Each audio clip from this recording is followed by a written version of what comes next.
Indian economic updates. Exporters urged Finance Minister Nirmala Sitharaman for the establishment of an Indian shipping line, duty reductions on imports like wet blue leather, and extension of a crucial scheme providing rupee export credit. They also advocated for duty drawbacks on platinum jewelry at a pre-budget meeting. Highlighting the need, the Federation of Indian Export Organizations acknowledged India's increasing outward remittance on transport services, projected to reach $200 billion by 2030.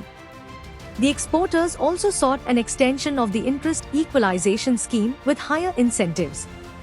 Additionally, NASSCOM called for streamlined transfer pricing rules, clarity on the deep tech policy, and expansion of the safe harbor regime to benefit global capability centers.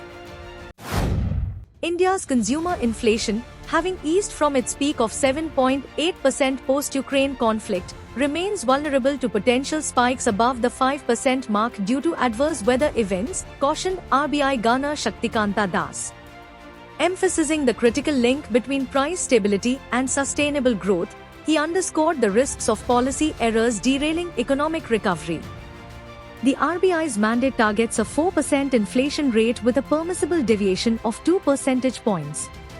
Despite moderation to 4.7%, close to the upper threshold, inflation's pace remains uncertain amid prolonged challenges. RBI Governor highlighted India's shift towards 8% GDP growth, contingent upon stable inflation management, pivotal for long-term economic resilience and competitiveness in global markets.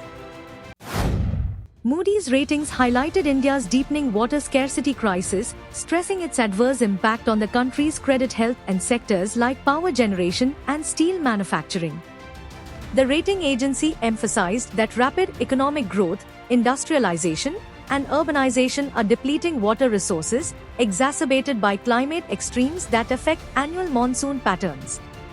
Industries heavily dependent on water, such as coal-based power and steel production, face operational disruptions and revenue losses. Moody's recommended long-term investment in water management and renewable energy to mitigate these risks. India's focus on water infrastructure development and sustainable finance offers potential solutions, aiding both national resilience and corporate sustainability efforts amidst escalating water challenges. The inclusion of Indian bonds in JP Morgan's GBIM Global Index from 28 June is expected to attract substantial foreign inflows, potentially reaching to $3 billion monthly. This momentum could accelerate with anticipated US Federal Reserve rate cuts, triggering further investments.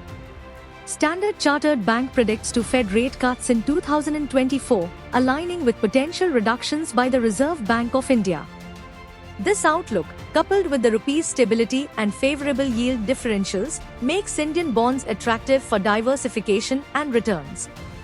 Short-term investors may seek additional volatility, while medium to long-term investors find India's macroeconomic stability compelling.